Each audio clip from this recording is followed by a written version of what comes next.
모든 성도 여러분께 함께 예배를 드리게 됨에 대해서 하나님께 감사드립니다. 그리고 오늘 세영씨, 아직은 우리와 함께 지내는 게 어색했을 텐데 이렇게 피아노도 쳐주고 또 바이올린으로 함께 특창에 참여해 주셔서 진심으로 감사드립니다. 오늘은 마태복음 26장 31절과 32절에 있는 말씀을 읽어드리면서 말씀을 시작하고자 합니다. 그때 예수께서 제자들에게 이르시되 오늘 밤에 너희가 다 나를 버리리라. 기록된 바 내가 목자를 치리니 양의 떼가 흩어지리라 하였느니라. 그러나 내가 살아난 후에 너희보다 먼저 갈릴리로 가리라. 유월절 만찬을 마치신 뒤에 예수께서는 제자들과 함께 시편의 찬미를 부리면서 예루살렘 성에서 동쪽에서 기드론 골짜기를 건너서 감람산에 있는 깃을 겟셋마네 동산으로 올라가셨습니다. 어떤 분들은 말하기를 그곳에 있는 땅들이 공터가 어디 있겠냐고 하더라고요. 그 땅도 마치 유월절 만찬도 예수님께서 빌려서 하신 것처럼 그 겟셋마네 동산도 어느 주인이 예수님께서 마음껏 기도하실 수 있도록 빌려주신 거다라는 이야기를 하고 있습니다.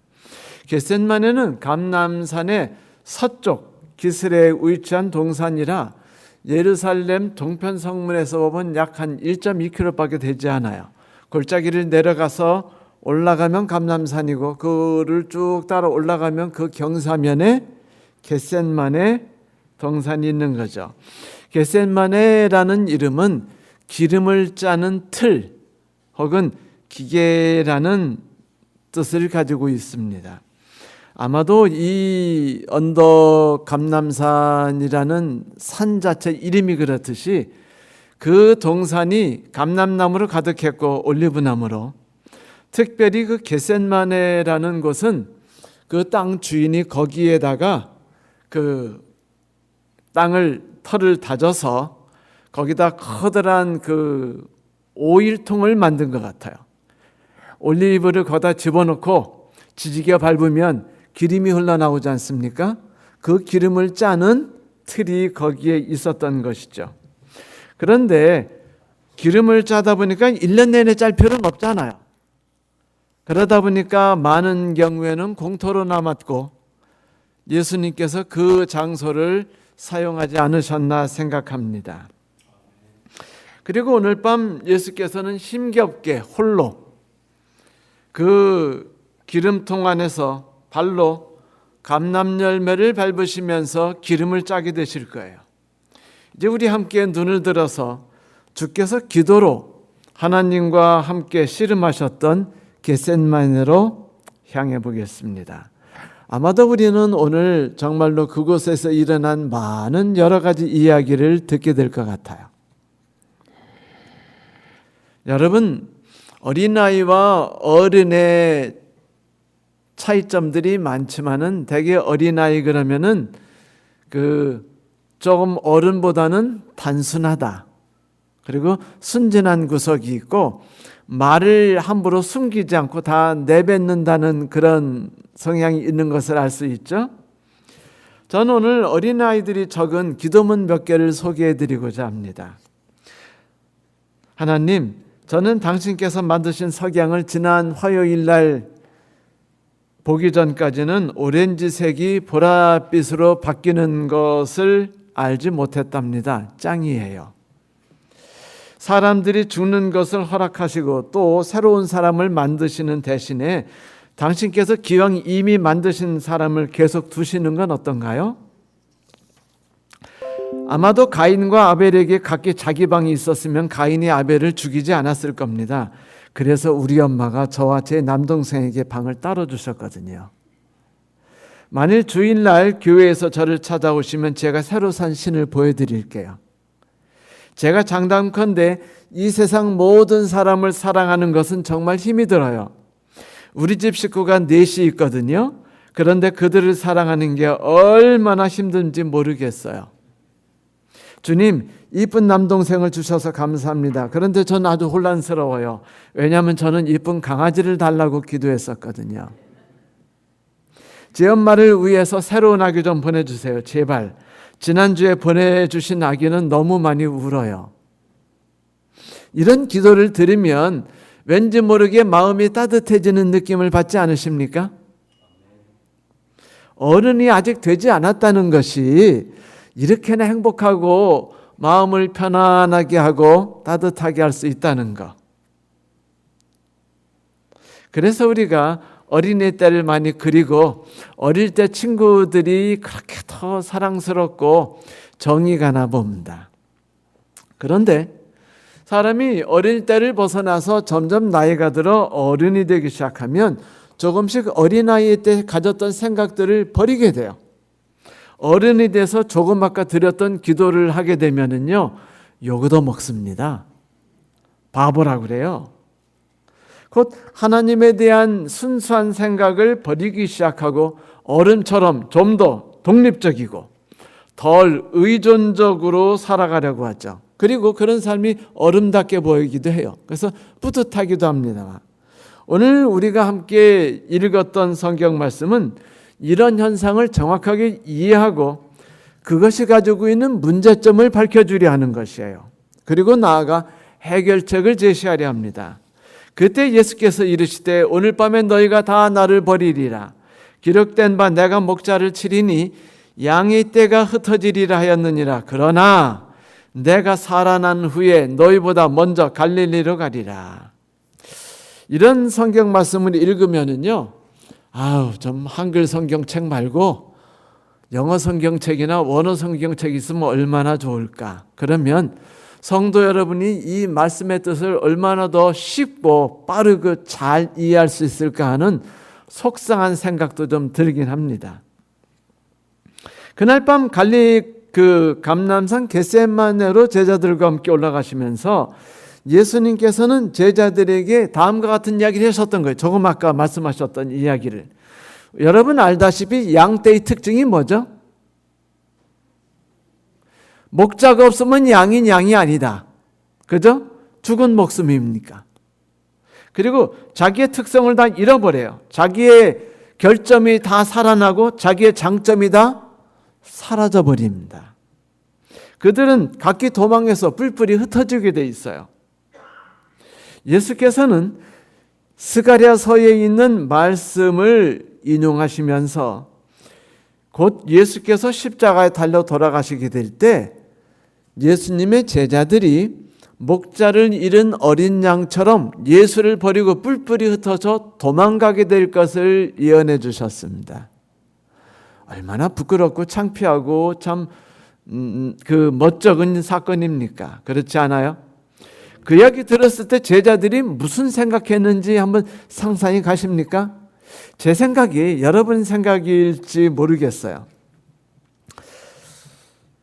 또한 예수님께서는 제자들이 그런 엄청난 재앙에 부딪힐 것을 말씀하셨을 때 두려워할 필요가 없다고 이야기하셨어요. 예수님께 너무 미안해하지 말라고요. 그래서 그분은요, 그들에게 위대한 약속을 하나 해주십니다. 그러나 내가 살아난 후에 너희보다 먼저 갈릴리로 가리라. 이 말씀은요, 정말로 깊은 신앙적인 교훈과 따뜻한 예수님의 사랑이 담겨 있는 말씀이에요. 자, 예수님이 하신 말씀을 듣자 베드로가 좀 짜증이 났습니다. 아니, 우리 예수님 꽤나 똑똑하신 것 같고 대단하신 것 같은데 내가 예수님에 대한 충성심이 얼마나 대단하게 갖고 있는지, 주를 향한 내 사랑의 크기가 얼마나 대단한지 잘 모르시는 것 같아요. 나하고 몇 년을 사셨는데 이렇게 저렇게 생각을 제대로 못하시고 내 마음을 살피지 못하시는 겁니까? 좀 상처를 받았어요. 아니, 내 충성심이 얼마나 대단한데. 그래서 그가요 버떡 나서서 말합니다. 주께서 제 신앙을 잘 모르시는군요. 쟤네들은 다 당신을 버릴지라도 꼭 베드로는 말을 하더라도 곧다고로 말하죠. 네?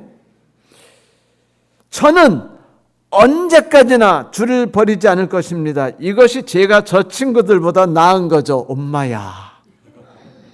지금 베드로와 제자들이 자기의 품성과 신앙과 충성심에 대한 엄청난 자신감을 갖고 있는 거예요. 영어로 말하자면 폼따구나게 말하면 self-confidence, 자부심. 이 어디서 나왔는지 그 근거를 알 수 없는 이 엄청난 자신감이 예수 없이 스스로 힘으로 만들어내고 일구어낸 자신감이 얼마나 파괴적이고 무서운지 그들은 몰랐습니다. 그들은요, 너무 빨리 어린이에서 자라서 어른이 되어버렸어요. 그래서 그들은 너무 빨리 어른이 되면서 신이 나가지고 자신의 신앙에 대해서, 자기가 만들었다는 신앙에 대해서 자신감이 있었어요. 행복했고 뿌듯했습니다. 내 신앙은 내가 만들었어요. 하지만 성도 여러분, 만일 내가 나의 충성심과 나의 용기와 나의 사랑에 대한 자신감이 있다면 그 자신감은 결국은 내가 힘써 키워서 내가 쌓아올린 나만의 것이 아닙니까? 거기에 어찌 예수 그리스도께서 은혜를 주셨다는 것을 발견할 수 있겠어요? 이렇게 되면 어쩌면 그가 쌓은 모든 신앙은 자기의 의가 되는 것이며 또 다른 변형이 되는 것이에요. 자기 의에. 내가 가지고 있는 것, 내가 위로와 위안을 받는 것, 그것 때문에 불안이 적어지는 것, 그것이 무엇이든 주의 사랑과 긍휼하심에서 나온 것이 아니라면 그것은 내 안에 있는 하나님의 의가 아니라 내가 쌓아올린 자기 의일 뿐입니다. 사실 예수님의 제자들은 이렇게 대답했어야 돼요. 오 주여, 주께서 저희 연약함을 잘 아십니다. 저희를 향한 당신의 무한한 자비에 감사드립니다. 저희는 연약해요. 저희를 붙들어 주시고 저희를 당신의 의의 길로 인도해 주신다니 정말 감사합니다, 예수님. 그래요. 그들은 언제나 주를 버리고 흩어질 수 있는 연약한 존재들입니다. 물론 제가 베드로의 충성심을 부인하는 건 아니에요. 베드로의 충성심은 대단했습니다. 그러나 그 충성심은 자기가 만든 것이기 때문에 언제나 상황과 환경에 따라서 무너질 수 있는 것이라는 걸 베드로는 상상하지 못했어요. 예전에는 미처 몰랐어요. 정말로 몰랐습니다. 라는 노래가 있듯이 말이죠. 하지만 우리는 잘 알아요. 우리가 다 이렇게 대답을 하지 못하고 제자들처럼 대답하지 않습니까? 우리 항상 이렇게 말하잖아요. 최소한 나는 정직하려고 했어. 나는 저 사람들처럼 살아가진 않아. 그렇죠? 그렇게 말하죠. 우리가 바라는 이런 형식의 말들과 베드로와 제자들이 한 말과 무슨 차이가 있습니까? 남들은 다 주를 버릴지라도 저는 언제나 주를 버리지 않을 겁니다. 저는 아주 성실한 신앙을 갖고 있어요. 이게 제가 쌓은 신앙이고 제가 빚어온 고결한 정신입니다. 이런 신앙을 비웃어주지 마세요, 예수님. 저들과 비교하지 마세요. 그것은 제 신앙에 대한 모욕입니다. 어쩌면 그렇게 똑같아 보여. 그들인 예수님의 제자들이나 나나 도끼객끼네요. 매일 우리가 누군가하고 그 커피를 앞에 두고 이야기할 때나 전화를 하면서 우리의 그 주 레파토리, 누구를 질겅질겅 씹어대는 거, 우아하고 고상하고 사랑스럽고 따뜻한 마음이 들도록 쉽지 않습니까? 좀 나쁜 말로 말하면 슬렌더링, 중상모략이, 우린 이런 거 안 해요. 그냥 고상하게 상대방에 대해서 아픈 마음으로 좀 상대방의 약점을 고상하게 말하는 것뿐이에요. 신기하게도 우리는요, 자기가 저지른 죄는요, 마시멜로처럼 달콤한 죄이기 때문에 그 죄가 우리에게 별다른 경계심을 주지 않는 걸 잘 압니다. 이것은 나비와 같이 우아한 죄이기 때문에 우리에게 큰 불편감을 주지 않아요. 우리는 우리가 짓는 죄는요, 실수라고 생각하거나 아니면은 요 정도는 있을 수 있는 귀여운 일, 예뻐 이렇게 생각해요. 그렇기 때문에 우리는요, 불편함이 없습니다. 그냥 우아하게 커피 마시면서 우리가 아닌 남을 자연스럽게 씹는 거예요. 비록 이런 삶이 자기에 의해 실체화된 삶이지만 말이죠. 그런데 만약 그 죄가 애벌레처럼 추하고 역겹고 냄새 난다면 어떨까요? 나는 내 행동에 대해서 그 죄가 무섭다는 걸 느끼고 뜨거워하고 경계심을 갖겠죠. 하지만 아쉽게도 이 세상에서 남이 저지르는 죄는 예외 없이 다 추악해요. 예외 없이 애벌레처럼 더럽습니다. 그리고 역겨운 냄새가 나요. 그래가지고 뭐 요즘에 신문에 나지만은 뭐 현금으로 냈니 뭐 어쩌니 뭐 하면서 뭐 그런 얘기하면은 괜히 그냥 역겹고 기분 나쁜 생각도 들 때도 있어요. 반대쪽도 똑같아요. 예외가 어디 있습니까? 그냥 다 남이 저지른 건 역겨운 거예요.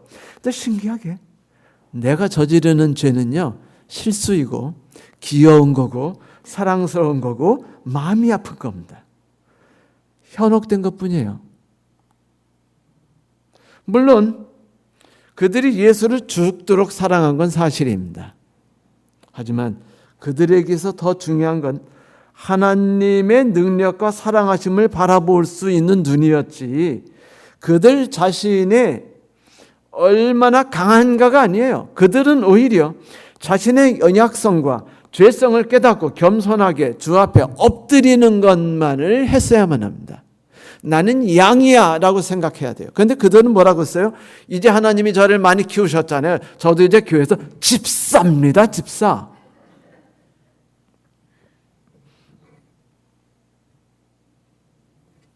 양에서 염소가 된 거예요. 이게 베드로의 고백이었습니다. 그리고 제자들이 고백의 의미였어요. 사랑하는 성도 여러분, 우리도 자주 그렇게 베드로처럼 엎드러질 때가 많아요. 그리고 그 결과가 어땠죠? 결국 예수를 배반하고 예수께서 내 손을 잡고 나와 함께 나를 위해 기도 좀 해 부탁하마 라고 말할 때 코골며 잤어요. 긴장을 긴장으로 느끼지 못하고 두려움을 두려움으로 느끼지 못했으며 이 절대절명의 중요한 순간이라는 것을 느끼지 못했습니다. 만약 우리가 베드로처럼 그렇게 무너지는 때가 생기거든, 주여, 여러분, 예수께서 우리에게 주신 다음의 말씀이 우리에게 따뜻한 위로가 되길 바라요. 예수께서는 이렇게 말씀하셨죠. 오늘 밤에 너희가 다 나를 버리리라. 그것은 목자가 죽었기 때문이야. 그러나 내가 살아난 후에 내가 너희보다 먼저 갈릴리로 가리라. 여러분, 우리는 결코 우리가 양이고 목자가 없이 결코 어디로 향해 갈 수 있는 존재가 아니라는 사실을 잘 압니다. 가련한 존재죠. 우리는 그래서 주께 이렇게 항상 기도해요. 오 주여, 저는 제 힘으로 천국에 들어갈 수 없습니다. 절 불쌍히 여겨주셔서 제 목자가 되셔서 저를 이끌고 천국으로 가주십시오. 저는 오직 주께서 앞서가신 의의 길만 따라가고 싶습니다. 지금 마태는 자기들이 빠져있는 문제점을 잘 이해했어요. 그래서 주께서 하신 말씀을 깨달았습니다. 주께서 하신 말씀이 뭐였죠? 내가 너희에 앞서서 갈릴리로 가리라. 이거 대단한 말씀이었습니다. 이게 가리라는 말이 원래 그 프로아고라는 단어인데, 이 프로아고라는 단어는 언제 쓰는 말이냐면요, 목자들이 사용하는 말이에요. 양떼를 데리고 간다 할 때 프로아고라는 말을 씁니다. 목자가 양을 데리고 앞장서서 간다. 그러니까 예수님께서 제자들보다 먼저 뿅 하고 갈릴리에 나타나셔서 그들이 오는 걸 기다릴 테니까 알아서 찾아와라 라고 말씀하신 게 아니에요. 너희들이 내가 죽음으로 인해서 신앙도 잃고 상처를 받고 갈피를 알 바를 모르고 너희들이 방황하게 될 텐데, 나를 버리게 되는데, 그건 내가 이해해. 너희들이 양이니까 그런 거 아니니? 난 너희들이 불쌍해. 하지만 염려하지 마라. 나는 다시 살아날 것이며 내가 다시 너희를 위해서 살아나면 내가 너희를 이끌고 갈릴리로 가겠다는 겁니다. 너희를 데리고 내가 앞서서 갈릴리로 가주겠다는 거예요. 그러면 제자들이 할 일이 뭐죠? 예수님을 따라 아장아장 갈릴리로 길을 가면 되는 거예요. 거기서 그분께서 은혜로운 말씀을 나누셨죠. 거기서 그분이 오병이어로 수천 명을 먹이신 곳이었어요. 거기서 수많은 상처받은 영혼들을 치유하신 곳입니다. 가버나움이 그런 곳이었고 베세다가 그런 곳이었습니다. 그 갈릴리로 하나님께서 예수께서 그들을 다시 이끌고 가시겠노라. 이것은 희망의 약속입니다. 제자들에 대한 동정심이에요. 제자들에게 위로와 용기의 말씀을 주신 겁니다. 슬프게도 제자들은 자기의 의에 빠졌고 율법의 의에 빠져 있었어요. 슬프게도 그들은 그 연약함을 갖고 있었습니다. 이것이 인간이에요. 인간의 본성입니다. 우리는 그렇게 세상이 조성하는 대로 만들어져 있는 존재 아닙니까? 그러니까요, 우리가 우아하게 커피 마시면서 누구를 씹었다고 해서 너무 그걸 죄책감 갖지 마세요. 우리는 다 양이고 그런 존재들이니까요. 그러니까 서로 정죄도 크게 하실 필요 없습니다. 그저 나는 이런 존재니까 대신 나는 예수님을 바라보고 오늘도 또다시 그분 이끄는 길을 가려고 애써봐야지. 나는 연약한 양이니까 라고 생각하게 되는 거 아닙니까? 좋은 징조죠. 자, 하나님께서는 결코 우리를 카우보이가 소리 지르면서 막 소리를 지르고 막 채찍을 휘두르면서 몰아대듯 그렇게 우리를 이끌지 않으셔요. 이 길이 옳으니 너희는 무조건 이 길로 행해야 된다라고 말씀하지 않으십니다. 그분은 우리 연약한 성령을 아시는 분이 아니에요. 여러분, 영어로 drive라는 뜻이, 그 단어 뜻이 뭐죠? drive, 운전하다. 그런데 이 drive라는 단어는 단순히 운전하다라는 말 이전에 어떤 뜻을 갖고 있냐면 사정없이 몰아치다 라는 뜻을 갖고 있습니다. 그러니까 카우보이가 소들을 몰아쳐서 막 그냥 강을 확 건너게 하고 막 질주해서 막 먼지를 내면서 그냥 먼지길을 달리게 하는 그런 것들을 드라이버가 하는 거예요. 내가 원하는 길로 너희들이 가도록 내가 압박하겠다. 어쩌면 우리는 이 세상에서 압박받고 살고 있지 않습니까? 지나가면서도요. 이것이 옳은 것 같고 이렇게 율법을 지키며 살아야 될 것 같고 이렇게 하지 않으면 안 될 것 같고 그러다 보면 우리도 모르게 하나님과 내가 목자와 양의 관계가 아니라 우리가 종교적인 행사를 하고 있는 자라는 걸 어느덧 불현듯 깨닫게 돼요. 그래서 마음이 아프게 되죠. 그러나 예수께서는 우리에게 언제나 그렇게 말씀하지 않으십니다. 그분은 이렇게 말씀하실 뿐이에요. 내가 살아난 뒤에 갈릴리로 너희를 인도하여 데리고 가리라. 여러분, 이러한 왕이 우리의 왕이심에 대해서 감사하지 않습니까? 주께 찬양을 드리십시오. 그분의 은혜는 우리에게 언제든지 우리에게 넘치도록 부어집니다. 이런 위로와 용기를 주는 약속이 우리에게 주어진 것은요, 그분이 십자가에 달려 돌아가시기 한 17시간 전부터 한 20시간 전 사이에 일어난 사건이었습니다. 이제 38절에 보니까 이제 그분들이 이제 이런 이야기를 하고 예수께서는 돌아가시기 전에 예수님을 조금 있다가 배반하고 도망갈 제자들을 보면서 사전에 미리 격려하고 위로하시다 보니까 어느덧 어디에 이르렀어요? 겟셋만에 이르는 겁니다. 예수께서는요, 9명의 제자를 먼저 겟셋만에 입구에다가 이제 두십니다. 너희들 여기서 좀 앉아 있거라. 여기서 기도하고 여기서 쉬고 있거라. 라고 말하고는 베드로와 그 세베대의 아들 두 아들을 데리고 겟셋만의 동산 안으로 들어가십니다. 그것이 어떤 곳이라고 말씀드렸죠? 올리브 열매를 짓밟아서 기름을 짜내는 틀이 있는 곳이었습니다. 고통과 눈물과 번민이 있는 곳이었죠. 기름이 짜져서 아름답고 향그러운 값진 올리브 오일이 나오듯이 이제 예수께서 당신의 삶을 그렇게 짜는 때가 왔으며 죄와 그렇게 씨름하는 때가 다가오게 됐어요. 제자들을 데리고 겟셋마네 동산에 들어가신 예수께서는 그들에게 이런 이야기를 하셨어요. 얘들아, 내가 거진 죽게 되었다. 너무 고통스럽고 너무 슬프고 너무 힘들어서 거진 죽게 되었다. 그러니 너에게 부탁하는데 나를 위해서 좀 기도 좀 해주지 않겠니? 성도 여러분, 성경 그 어느 곳에 예수께서 제자들에게 기도를 부탁하신 적이 있었던가요? 언제 그분이 목자로서 연약함을 보이면서 아이고 힘들어, 나도 너희와 같은 양일 뿐이야, 너희들이 그렇게 행동하면 내가 얼마나 마음이 아프고 상처를 받는 줄 아니? 내가 밤잠을 못 자고 얼마나 설치는 줄 알아? 난 너희들 때문에 속상해. 이런 말씀을 하신 적이 있던가요? 그런데 예수께서 이날 밤에는요, 고민하고 마음의 갈피를 잡지 못해서 괴롭게 되었으며 슬퍼하사 매우 슬퍼하고 근심하는 지경에 이르렀다고 이야기하셨습니다. 죽기까지다. 영어로는요, to the point of dying이라고 하는데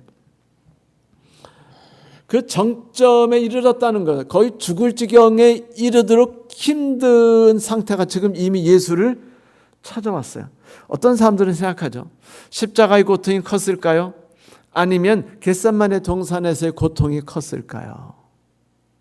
여러분 어떻게 생각하시나요? 그분께서 처음으로 제자들에게 부탁하셨습니다. 그런데 참 안타깝게도 제자들은 그날 너무 스트레스를 받았어요. 스트레스 받았으면 잠이 안 올 수도 있고 스트레스를 너무 받으면 또 잠에 팍 빠질 수도 있어요. 그리고 그들은요, 지금 상황이 너무 위험한 백척간두의 때라는 생각을 하지 않았습니다. 예수께서 십자가에 달려 돌아가신 데 봤자 그냥 남의 이야기였어요.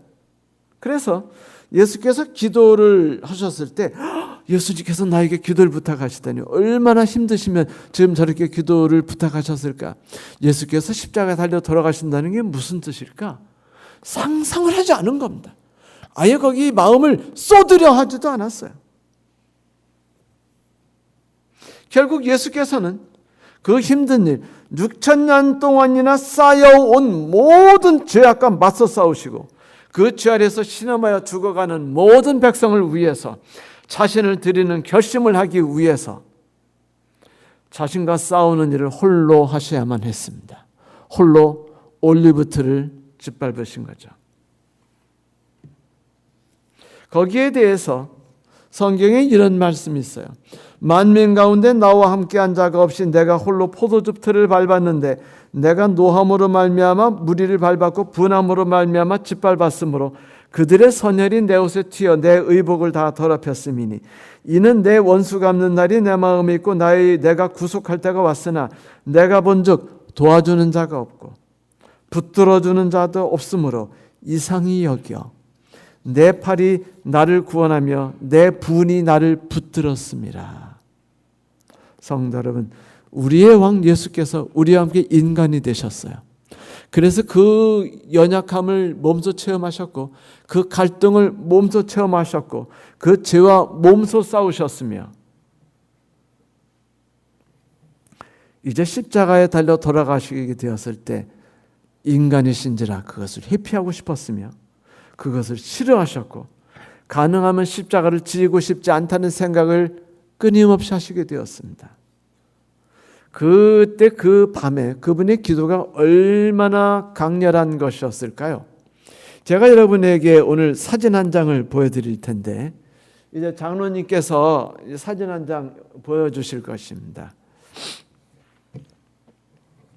영국 중부에는요, 이 집사님 화면만 전환해 주세요. 여기에 사진이 있습니다. 영국 중부 코벤트리에는 행인의 눈을 끄는 그 코벤트리 성당 앞에 여인의 동상이 하나 있습니다. 보이시죠? 여러분, 이 여인이 옷을 입고 있나요? 벗고 있나요? 네? 벗고 있죠? 적나라하게 다 보이죠? 이 상의 이름이요, 레이디 고다이바 스태츄라고 하는 상입니다. 영국의 그 11세기 무렵에 이 지역의 백성들이 무거운 세금에 시달리고 있었어요. 이 사실을 알게 된 영주의 부인이 남편을 가장 괴롭혔어요. 여보, 제발 세금 좀 줄여주세요. 백성들이 얼마나 힘들어하는지 모릅니다. 제가 견딜 수가 없어요. 이렇게 되면 저들이 다 죽습니다. 그런데 영주도 영주 나름대로 사정이 있어요. 자기도 왕에게 세금 바쳐야 되죠. 자기도 살아가야 되죠. 또 미래 계획을 위해서 짠할 일은 많죠. 그래서 안 돼요, 여보, 그랬습니다. 그런데 남편에게 아내가 계속해서 괴롭히는 거예요. 어느 날 어쩌면 우리 마누라가 나를 괴롭히는 걸 피할 수 있을까 하다가 아이디어가 떠올랐어요. 그래서 아내한테 그랬어요. 여보, 좋아. 만일 당신이 알몸으로 이 마을을 한 바퀴 돌아준다면 내가 그렇게 하겠어. 그렇게 하면 아내가 포기할 거라고 생각했어요.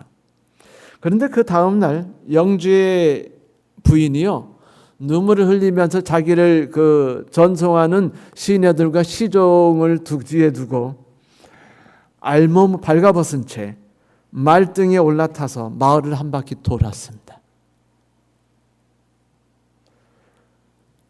이 사실을 알게 된 백성들이 모두 문의 창문을, 커튼을 다 닫아버렸어요. 그리고 아무도 이 사건을 입 밖에 꺼내지 않았습니다.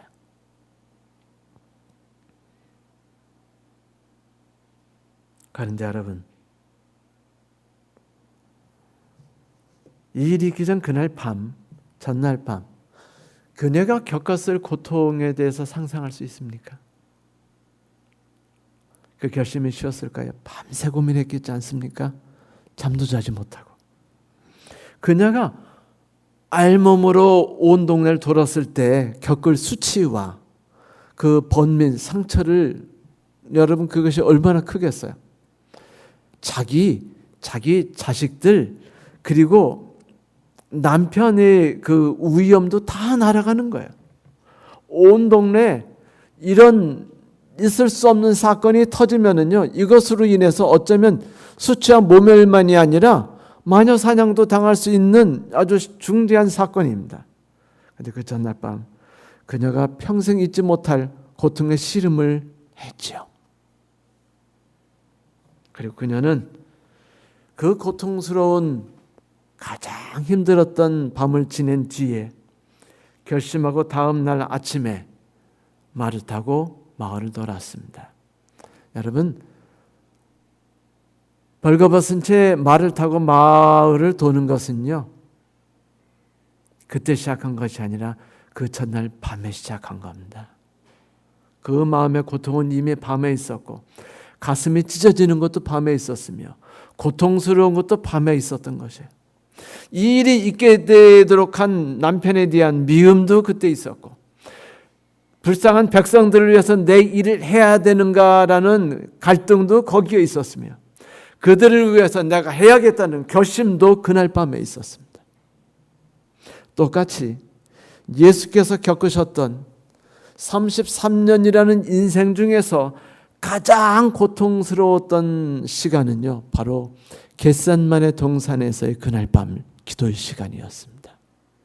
그런데 슬프게도 그날 기도하실 때는 그분은 혼자셨어요. 그분이 십자가에 달려 돌아가실 땐 주변에 강도라도 있었습니다. 그리고 밑에서 울면서 안타까워하는 이들도 있었어요. 그리고 진정으로 저희가 하늘의 왕이구나라고 말하는 백부장도 있었습니다. 그러나 이분이 우리를 위해서 당신의 영혼을 바치기로 결심한 그날 밤에는 누가 그분의 옆에 있었나요? 그 어느 누가 그분의 옆에서 그분의 손을 붙잡아주고 힘내라고, 이기라고 말한 적이 있었습니까? 이 싸움이 얼마나 대단하고 큰 사건이었습니까? 그 갈등과 번민은 그날 야복강가에서 밤에 야곱이 온 힘을 다해서 씨름하던 것보다 더 강한 것이었어요. 어떤 사람이 마취제가 없이 배를 가르고 수술하는데 너무 견딜 수가 없어서 하다 보니까 손톱이 여길 파서 이게 다 그냥 완전히 파져서 피가 줄줄 흐르니까 간호사들이 불쌍해서 여기를 붕대로 감은 다음에 막대기를 가지고 이 손을 잡아줬대.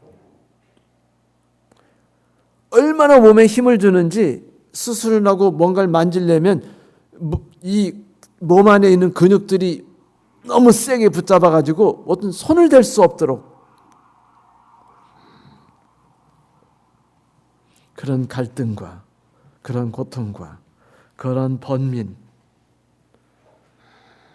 그것은 그날 밤 예수께 있었던 갈등과 고통과 번민이었습니다. 누가복음에서 그분이 그날 밤 기도하실 때 땀이 땅에서 떨어지는 핏방울 같이 되었더라라고 기록했어요.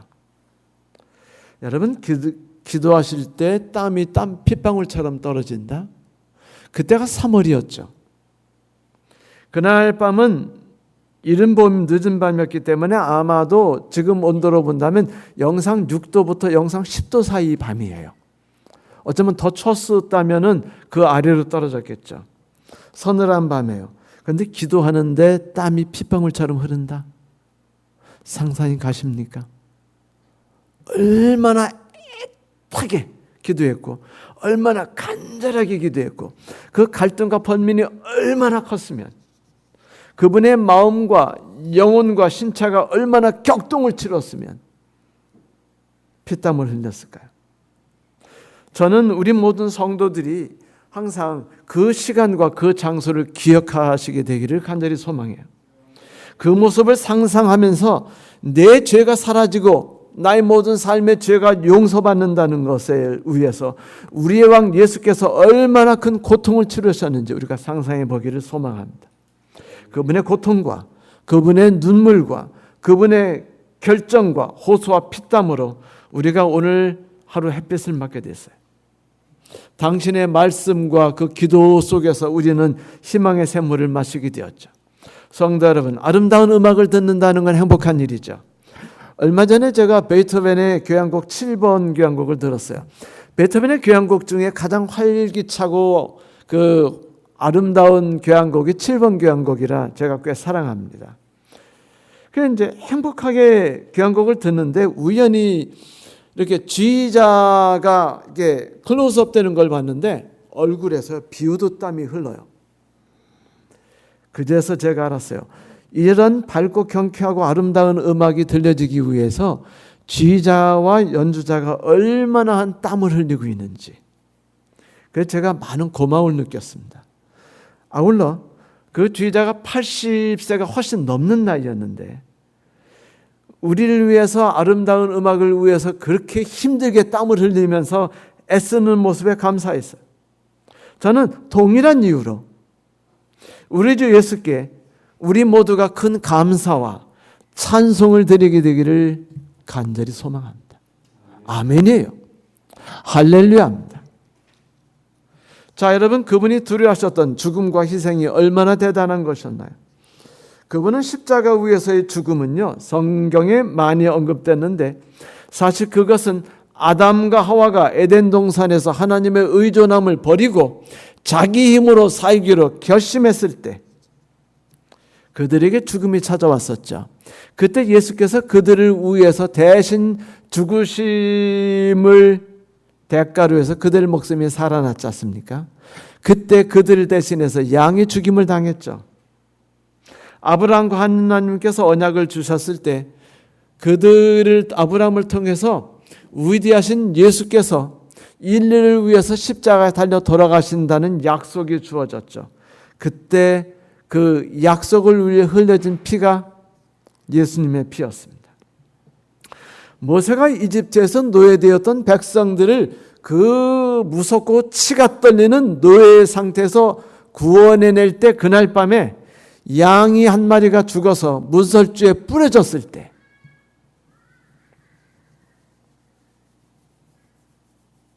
그 피가 바로 예수의 피였습니다. 다윗이 죄를 범해서 하나님께서 그의 죄를 사하실 때 하나님이 모리아 산에서 피 흘림을 당하셨습니다. 이제 그 모든 희생이 상징하고 바라며 고대하고 있는 희생의 본체가 그 일을 감당하셔야만 했습니다. 수천 년 동안 온 인류가 고대하고 바랬던 희생물의 본체이신 어린 양, 수천만이 수억이 넘는 사람들이 통해서 쌓인 엄청난 죄를 감당해야 될 그 죄를 사실 어린 양의 피를 우리 양이신 예수께서 감당하셔야 됐다는 겁니다. 그러니 그 죄의 무게가 그분에게 얼마나 컸을까요? 그 어떤 순교자의 죽음도 예수의 죽음과 비교할 수 없습니다. 순교자의 죽음은 예수 그리스도의 약속에 의거해서 그들이 그 힘에 의해서 죽음을 가질 수 있지만 예수의 죽음은요, 하나님의 엄청난 분노와 내가 영원히 사라져서 존재가 없어질 것에 대한 두려움과 내가 그들을 위해 죽는데 아무도 감사하지 않고 신경도 쓰지 않고 무감해하는 거기에 대한 배신감 속에서 결정하는 고통이었어요. 그러므로 그 순간은 우리 모두가 마음에 담아두고 마음에 새겨둬야 하는 되게 중요한 순간이죠. 성도 여러분, 우리의 그분에 대한 모든 희생의 순간에 대해서 상상하고 감사와 찬양을 드린다는 것은, 그런 태도는 하나님의 선하시고 기뻐하시고 온전하신 뜻을 환영하는 그러한 삶의 태도인 것입니다. 성도 여러분, 에덴 동산에서 그 놀라운 구속의 역사의 이야기가 시작되지 않았습니까? 이제 또 하나의 동산, 겟셋만의 동산에서 바로 같은 장소였죠. 그곳에서 하나님께서 온 인류를 위해서 치르시는 혹독한 고통의 시간이 흘러갔습니다. 전 이것은 그분에게 시험의 시간이기도 했죠. 세상 모든 사람에게 하나님의 의로우심을 입증하는 시간이었어요. 예수 그리스도께서 내 힘으로 세상을 살아가려는 것이 아니라 나의 모든 의지를 버리고 하나님의 의지에 나 자신을 맡기는 아주 위대한 신앙의 금잡탑 같은 그런 시간이었어요. 성도 여러분, 마태복음 6장 10절에 산상수훈에서 예수께서 주기도문을 가르치셨던 거 기억나죠? 거기에 이런 말이 있어요. 아버지 뜻이 이루어지기를 바랍니다. 여러분, 이 말이 입에서 나오는 게 그렇게 힘든 기도가 아니에요.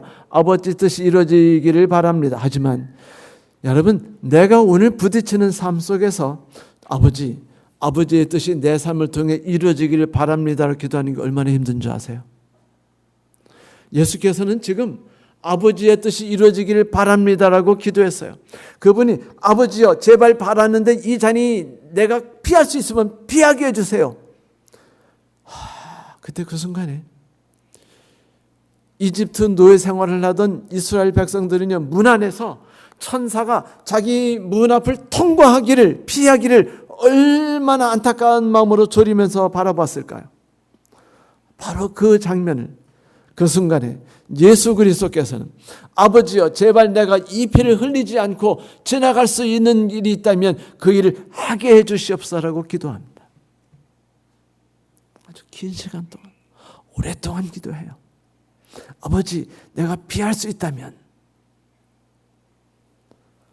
한쪽에서는 문 안에서 두려움에 떨면서 천사가 지나가서 나를 피하게 해달라고 기도하고 있고, 또 한 곳에서는 우리의 왕 되신 예수께서 이 잔이 내게 피하게 해달라고 기도하고 계십니다. 그때 예수께서는요, 고통의 순간에 땀이 피가 되도록 흘러나오며 갈등하다가 결국은 이렇게 기도하십니다. 아버지, 그러나 내 뜻대로 마옵시고 당신 뜻대로 하시옵소서.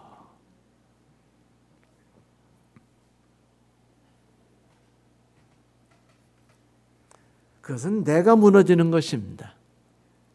내가 주 앞에서 엎드려지는 것이에요. 그리고 주의 뜻이 내 안에서 이루어지는 것이었습니다. 드디어 하나님의 뜻이 예수 그리스도 안에서 이루어진 순간이었습니다. 아담과 하와는 하나님의 뜻보다는 자기의 뜻이 앞서야 된다고 생각했어요. 그래서 지구에 비극이 찾아오지 않았습니까? 그런데 지금 겟셋마네 동산에서 예수께서 동일한 시험의 때 이렇게 기도하셨습니다. 아버지의 뜻이 이루어지기를 바랍니다. 눈물이 나지 않았겠어요? 그 힘든 순간이 얼마나 어려운 순간이었는데, 하지만 그분은 우리를 생각하셨고 아버지 영광을 생각하셨기 때문에 이 일을 결행하셨습니다. 그래, 이게 신앙의 본질입니다. 아버지의 뜻이 내 안에서 이루어지이다. 너무 속상하고 너무 견디기 힘든 때들이 많죠. 그놈의 남편 때문에, 왼수 같은 남편 때문에, 혹은 이웃 때문에, 친구들 때문에. 그때 여러분 고통 때문에 쓰러지지 마시고 이렇게 기도하세요. 아버지 뜻이 이루어지길 바랍니다. 그게 예수께서 하신 일이었어요. 위대한 전도자였던 제프시 스미스가 큰 부흥의 비결이 뭐냐고 묻자 그가 이렇게 대답했어요. 집으로 가세요. 분필 하나 꺼내서 당신 주위로 원을 그리세요. 그리고 이렇게 기도하십시오. 오 주여, 이 원 안에 있는 모든 것을 소생시켜 주시옵소서. 내가 바뀌면 된다는 거예요. 내 안에서 주의 뜻이 이루어지면 된다는 겁니다. 그것으로 인해서 복음이 퍼져나갈 수 있으며 그것으로 인해서 온 세상이 하나님을 만날 수 있는 것이 아니겠어요? 예수께서 그 일을 시작하셨습니다. 하나님께 감사하십시다. 그래요. 온 인류를 구원하는 일보다 더 중요했다는 건요, 하나님의 온전하신 뜻이 내 안에서 이루어지는 것이 아니겠습니까? 예수께서는 그 일을 가장 먼저 선택하셨습니다. 사랑하는 성도 여러분, 그래요. 그 갈등 속에 이 선택을 붙잡으신 하나님께 감사하십시오. 자기를 부인하고 자기의 모든 감정을 하나님께 드렸고 자기의 모든 두려움을 버렸으니 이것이 진정한 신뢰고 이것이 진정한 신앙이며 이것이 진정으로 자기 의를 버리는 것이며 율법의 의를 버리는 것이고 하나님의 의를 받아들이는 것이죠. 이 이야기를 제가 또 드리게 됐네요. 옛날 한 수도사가 기름이 필요해서 올리브 묘목을 심었습니다. 그리고 이렇게 기도했죠. 주여, 이 연약한 뿌리가 마시고 자랄 비가 필요하니 단비를 내려주시옵소서. 주께서 단비를 내려주셨대요. 수도사가 좀 이따 또 기도했습니다. 오 주여, 나의 나무는 태양이 필요합니다. 주께 기도오니 해를 주시옵소서. 그러자 검은 구름을 몰아내고 해가 나왔대요. 이번에는 그가 기도합니다. 오 주여, 이 나무를 단단하게 하기 위해 서리가 필요합니다. 그랬더니 작은 나무에 서리가 앉았어요. 번쩍거렸습니다. 그게 웬걸 저녁에 올리브 나무가 죽어버렸어요. 속상해가지고 동료 수도원을 찾아갔습니다. 그래서 이런 경험을 이야기하자 동료가 이렇게 말했어요. 저도 역시 작은 나무 한 그루를 키우고 있답니다. 얘는 잘 자라요. 왠지 아세요? 전 어차피 하나님이 심으셨고 하나님이 키우시는 나무니까 하나님이 저보다 더 잘하시겠죠. 알아서 비를 내리시고 햇빛이든 바람이든 비든 설이든 때를 따라 알아서 내리세요. 나의 뜻대로 마옵시고 따라하십시다. 나의 뜻대로 마옵시고 아버지의 뜻대로 하옵소서. 성도 여러분, 우리의 왕 예수께서 우리를 위해 치르신 그 놀라운 고통의 투쟁의 순간을 기억하십시오. 항상 말입니다. 그분께서 지금 우리를 향해 못자국이 있는 두 팔을 벌려 이렇게 이야기하십니다. 내가 살아난 후에 갈릴리로 너희를 인도하여 가리라. 어려운 때, 지치고 힘든 때, 목자가 내 앞에 있는 것처럼 보이지 않을 때 나를 이끌고 갈릴리로 가신 살아계신 하나님을 바라보십시오.